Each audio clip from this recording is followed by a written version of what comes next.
Nama Tiko, pria 26 tahun yang viral lantaran merawat ibundanya yang menderita ODGJ selama 12 tahun di rumah megahnya tanpa listrik dan air, memang sempat mengejutkan banyak orang. Usai viral, rumah Tiko pun dikunjungi oleh banyak orang, di mana mereka penasaran dengan rumah megah 2 lantai tersebut, hingga mereka pun rela membantu untuk membersihkan rumah terbengkalai itu. Lantas, seperti apa kondisi rumah megah milik Tiko setelah dibersihkan oleh para sukarelawan? Benarkah kini tampak bersih dan kinclong, hingga mewahnya rumah Tiko pun kini semakin terlihat? Lalu, bagaimana pula ketua RT setempat yang menjawab soal adanya brankas emas yang konon katanya ditemukan di rumah Tiko? Di sisi lain, kedatangan Bunda Korla di tanah air justru menuai kontroversi. Ya, kontroversi itu pun akhirnya mencuat lantaran Bunda Korla dianggap mata duitan, mengingat Bunda Korla memasang tarif 300.000 untuk para fans yang ingin bertemu dengan dirinya. Seperti apa pula Bunda Korla yang berdebat dengan Nikita Mirzani di momen live hingga warganet pun dibuat heboh. Dan bagaimana pula para fans Bunda Korla yang terkorla-korla menyambut kedatangan idolanya itu di tanah air, hingga Bunda Korla yang terlihat begitu bahagia membaur dengan para fansnya. Pemirsa, bersama Intens Investigasi, kami hadirkan kabar terkini, terpercaya, dan teraktual. Tetapi sebelumnya, jangan lupa untuk like, subscribe, dan juga share channel YouTube ini.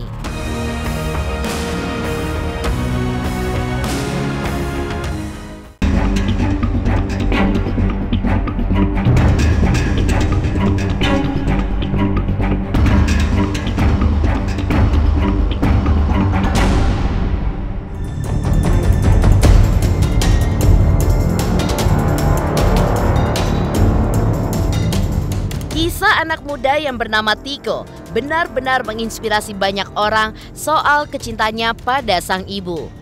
Ya, sekitar 12 tahun lamanya, Tiko merawat sang ibu yang menderita ODGJ di rumah mewahnya yang terbengkalai di mana tidak ada listrik dan air.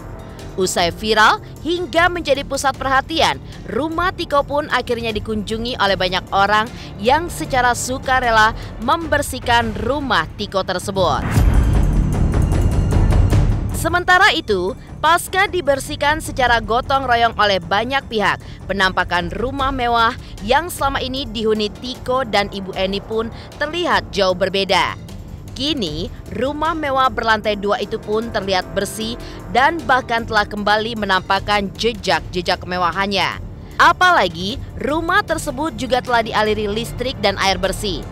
Tentu, rasa syukur pun dirasakan Tiko lantaran rumah besarnya kini sudah bersih dan layak huni untuk ditinggalinya bersama sang ibu. Langsung dari kediaman rumah Tiko, Jakarta Timur. Update bagaimana renovasi kediaman rumah Tiko dan aktivitas apa ya sekarang yang sedang Tiko lakukan. Ini emang dibangun lama ya, jadi karena emang dari sejak kecil rumahnya ada, peninggalan papa, jadi emang saya rawat dari kecil sih gitu. Makanya saya tetap nggak ada keinginan untuk menjual atau apapun itu, saya tetap tinggal di sini bersama ibu, paling nanti rencana kedepannya begitu. Lagi di rumah sakit sekarang, dirawat inap, dari dokter sih diagnosanya skizofrenia, kejiwaan. Jadi dirawat di ruang jiwa di rumah sakit. Melihat perjuangan Tiko yang merawat seorang diri ibundanya yang mengalami ODGJ selama 12 tahun di rumah besar tanpa listrik dan air, memang sempat membuat orang pun bersimpati. Mereka pun datang tak sekedar melihat bagaimana situasi rumah terbengkalai itu, namun juga saling bahu-membahu untuk membersihkan rumah tersebut. Mulai dari memotong pohon hingga rumput-rumput yang menutupi rumah, serta membersihkan dan juga mencat ulang tembok hingga interior lain seperti plafon dan juga pagar. Menariknya lagi, ada salah satu donatur asal Kalimantan yang tidak mau disebut namanya dan hanya memberikan inisial Bunda L, di mana dirinya memberikan bantuan untuk merenovasi rumah Tiko. Jadi garasi plafonnya udah selesai, lagi dicat. Sekarang lagi mau pengecatan tembok garasi. Setelah itu 2 tukang. Terus 2 tukang yang lain mengerjakan plafon-plafon yang 2 kamar, yang nanti yang dijadikan kamar Tiko sama kamar kosong, yang rencana nanti ditaruh barang-barang seperti itu. Nah itu untuk tukang yang di dalam. TPSU memang jadi libur ya, karena pekerjaannya yang berat-berat. Terus ada yang juga membersihkan keramik-keramik di dapur yang biasa Bunda pakai masak tuh, sekarang udah putih bersih. Kinclong deh itu dapur yang Bunda kemarin pakai masak, kan? Untuk depan belum pengecatan kan yang itu ya, bagian atas belum. Lantai 1 dulu, gitu ya, lantai 1 dulu. Minggu ini targetnya lantai 1 harus selesai, karena apa ya, dalam waktu dekat memang akan ada pengajian lagi gitu ya di sini. Jadi memang pengennya tuh di lantai 1 udah bersih lagi gitu ya. Sekali lagi saya ucapkan terima kasih untuk teman saya Bunda L ya, saya bilangnya. Dia nggak ada di Jakarta loh, dia tuh ada di Kalimantan gitu. Jadi dia gara-gara ngeliat TikTok saya gitu kan, dia bilang mampir dia punya PYP gitu. Kasian banget ya tuh, udah gue bantuin deh gitu ya. Terima kasih Mbak El ya. Tapi memang nggak mau disebutkan namanya, Bu? Nggak mau. Namanya orang kadang di atas kadang di bawah ya, mungkin pada saat itu usaha papa dan mama kolaps ya, nggak selamanya di atas kan, jadi kondisi mama kurang fit untuk mengurus rumah gitu, jadi paling aku pun juga kerja kan sekarang, jadi kondisi rumah terbengkalai lah. Di sisi lain, di tengah rumah Tiko yang dalam masa renovasi, muncul kabar jika ditemukan sebuah brankas berisi emas yang konon merupakan peninggalan mendiang ayah Tiko.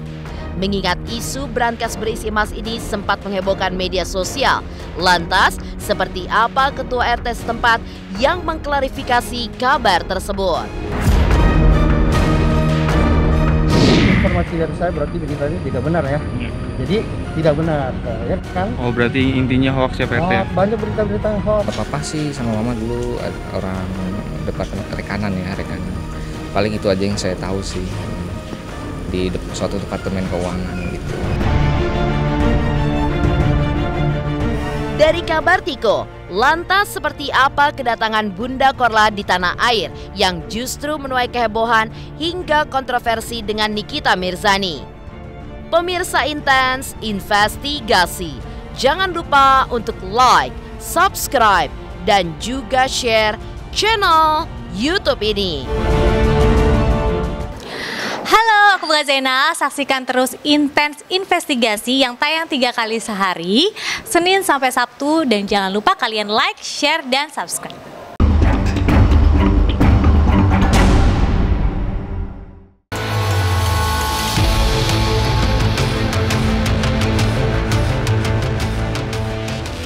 Meninggalkan kondisi rumah Tiko dan Ibu Eni yang sudah bersih dan sudah layak huni, kedatangan Bunda Korla di tanah air justru menuai masalah. Ya, baru saja menginjakan kakinya di tanah air untuk bertemu dengan para penggemarnya, kehadiran Bunda Korla si Ratu Jreng justru menuai kehebohan. Bagaimana tidak? Perseteruan yang dilakukan Nikita Mirzani dengan terus menyenggol Bunda Korla dan menyebutnya diperbudak oleh uang, kini sedang memanas di sosial media. Ya, Nikita secara terang-terangan tidak terima dengan perubahan drastis Bunda Korla yang malah mengambil banyak job sepulangnya ke Indonesia, hingga Nikita pun tidak henti-hentinya nyinyir saat live di sosial media. Semua orang memang butuh duit, tapi bukan nanti dibudak sama duit. Dan aku nggak pernah maksa-maksa semua yang nonton live aku, ya, nggak pernah. Yang ngasih duit juga ada maksud kan? Iya kan? Iya kan? Ayo, aku mau tanya, yang ngasih aku duit maksudnya apa? Hah? Pingin tahu kan siapa orangnya? Pingin tahu kan anak-anak gue siapa orang yang ngasih aku duit? Bisa dibayangkan maksudnya apa? Ya gitu aja udah. Hidup ini semua berbisnis. Jadi kalau misalnya Bunda sampai Indonesia mau terima endosan, ku terima endosan sekarang. Ya, tapi nggak merata. Siapa yang ku kenal aja udah. Siapa yang pernah berbuat baik sama aku, cukup. Ya, Nikita Mirzani mau kasih endos sama Bunda, silahkan. Ya, gak usah teriak-teriak. Ivan mau ngasih endosan, silahkan. Ya, Putra Siregar silahkan, semua silahkan. Ya, siapapun. Ya, Anissa Pohan juga silahkan. Yang pernah berbuat baik sama aku gak akan pernah aku lupakan. Tapi jangan pernah mengungkit-ungkit. Ya, karena aku gak pernah meminta sekalipun. Tidak pernah aku meminta. Boleh tanya sama para netizenku, boleh tanya sama anak-anakku, pernahkah aku meminta untuk dikasih 100 juta? Pernah. Bahkan aku pernah menolak sama sekali. Ya, aku gak rakus dengan duit. Sekarang sih terbukti kan si Korla cuma dibayar 500 juta, tapi kalian disuruh beli tiket 300.000. Setimpal nggak sama apa yang dikerjain, keliling-keliling begitu sampai dia ngos-ngosan. Gini loh, saya tidak pernah meminta. Tidak pernah meminta dan mengemis. Dan saya memang nggak pernah meminta untuk tolong dong bantu aku, tolong nggak. Tapi mereka menawarkan, ya memang udah rezekinya, saya nggak tolak. Gitu loh, Mas. Salah satunya ada beberapa teman yang ini aku belikan tiket, mau nggak? Ya udah, tapi saya nggak meminta. Ya terima kasih banyak yang baik sama saya. Yang nggak suka sama saya ke laut. Seolah tak ingin tinggal diam, Bunda Korla lantas muncul dalam live Nikita Mirzani hingga ia pun melontarkan kalimat penuh emosional dan menanyakan alasan mengapa Nikita ikut campur dalam urusan dirinya yang mengambil job di tanah air yang hanya dibayar 500 juta hingga menyeret nama Ivan Gunawan. Seolah tidak ada yang mengalah, momen live itu pun justru semakin memanas, mengingat baik Nikita maupun Bunda Korla kekeh dengan pendirian masing-masing. Lantas, akankah konflik Nikita dan Bunda Korla ini akan memanjang? Masalahmu sama aku apa sekarang? Masalah kau sama aku? Iya, karena Bunda itu ngomongnya tuh udah ngelantur, udah kesini kesana, apa? Ngelantur seperti apa? Ngelantur seperti apa? Jangan lantar Bunda live di dalam mobil. Bunda ngomong soal tiket, Solena segala macam, handphone segala macam. Bilang Bunda katanya ngemis-ngemis. Solena nggak pernah bilang Bunda ngemis. Bunda dibayar berapa sih sama mereka itu sampai Bunda kayak begini? Setengah miliar. Setengah miliar. Emang cukup itu buat Bunda? Ya itu kan untuk kehidupan Bunda. Ya murah amat Bunda, mau aja Bunda dibayar setengah miliar, jangan mau. Udah disuruh ke sini, udah disuruh ke sini, udah disuruh ke situ. Mereka kan cuma mau ngebantu Bunda supaya Bunda bisa beli rumah di Medan. Karena di Medan nggak ada harga yang seperti itu sekarang. Nggak dapat rumah di Medan mana ada 500 juta Bunda, kecil banget. Nikita Mirzani, Bunda udah dimanfaatin, Bunda cuma dibayar 500 juta. Ya Allah, kasihan banget. Berapapun dikasih ke Bunda, Bunda terima. Urusannya apa sekarang? Masalahnya apa? Tapi Bunda, berapapun dikasih sama dia Bunda terima. Bunda tuh jangan jadi orang kayak begitu. Karena Bunda tuh beda banget. Itu kan rezeki. Kenapa mesti tolak? Aku pikir Bunda itu dibayar ya miliaran. Ternyata cuma setengah miliar. Kasian banget Bunda. Ya udah cari orang yang bisa ngasih Bunda miliaran. Ada nggak temenmu? Bisa. Atau Bunda jangan sama Igun, jangan sama Mahadukun. Bisa. Nggak bisa. Ini udah kontrak. Bisa. Bunda ini kan tidak pernah menyangka akan seperti ini, banyak yang suka. Anak-anak Bunda kan pasti banyak yang suka, tapi kan kita nggak tahu mana yang nggak suka. Jadi kalau bertemu kita buat di acara yang bebas gitu, pernah terjadi dari yang lain terjambak, terpukul, kita nggak tahu namanya tangan melangsang juga kayak tangan mayat ya kan. Mendingan kita buat acara yang jelas dan juga itu kan dalam ruangan, tentunya terjaga dan aman. Dan juga kita mencari amannya dulu nih. Kalau misalnya di tempat-tempat yang nggak kita jamin terjadi sesuatu hal, keributan, kebisingan, dicampur lagi dengan yang mengasah supaya ribut, itu kita hindarkan. Jadi siapa yang punya duit boleh nonton Bunda sembari minum, sembari nikmatin, lihat Bunda show bagaimana nyanyi, nada menari, berjoget ria dengan baju disiapkan sama Ivan Gunawan, salah satu papan atas. Ya, yang nggak bisa nonton ya ketemu di mana aja silahkan. Tapi ya hati-hati, kemarin Bunda ke beberapa, ada yang datang ke hotel. Sampai mereka datang dengan baju-baju kantor. Bunda, ini belum seberapa. Satu gedung semuanya anak-anak Bunda. Ke Zara, baru masuk. Semuanya belum lihat. Satu orang negur, Bunda Korla semuanya pada ngumpul.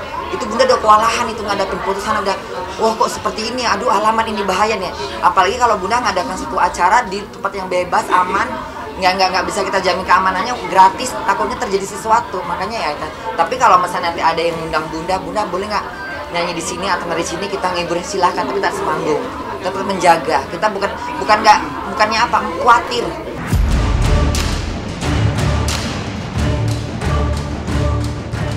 Lantas seperti apa para fans Bunda Korla yang menyambut kedatangan idolanya itu di tanah air, hingga Bunda Korla yang terlihat begitu bahagia pun membaur dengan para fansnya. Pemirsa Intens Investigasi, jangan lupa untuk like, subscribe, dan juga share channel YouTube ini. Halo, saya Chico Jericho. Saksikan terus Intens Investigasi yang tayang 3 kali sehari, Senin sampai Sabtu. Jangan lupa like, share, dan subscribe.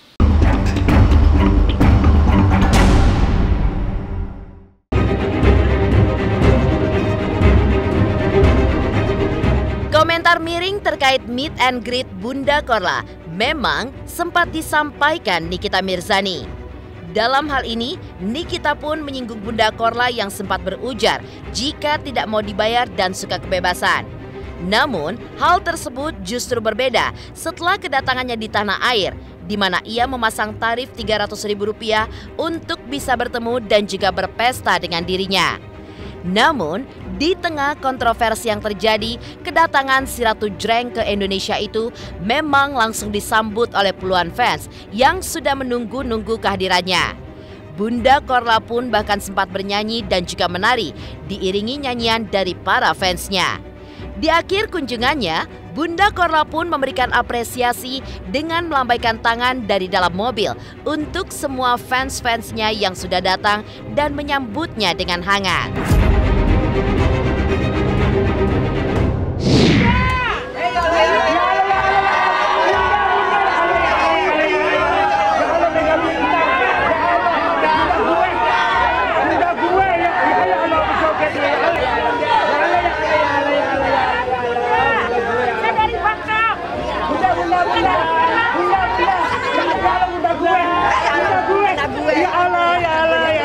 Bunda sehat, sehat ya Bunda, ya Allah, sehat sayang. Bunda ini aku bawa dari Bogor. Oh iya, oh makasih. Ya, ya. Bunda.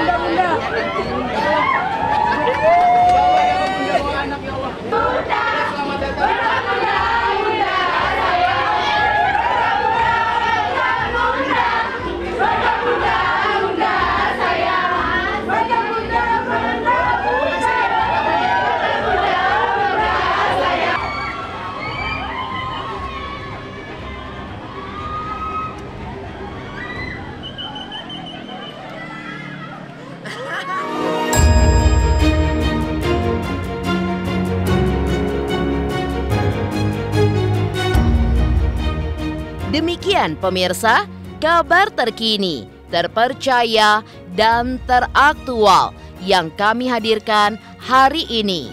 Saksikan terus Intens Investigasi setiap hari Senin sampai dengan Sabtu, tayang 3 kali sehari, yaitu pada pukul 11 siang, 3 sore, dan 7 malam, hanya di YouTube channel. Dan pastikan jangan lupa untuk like, subscribe, dan juga share channel YouTube ini.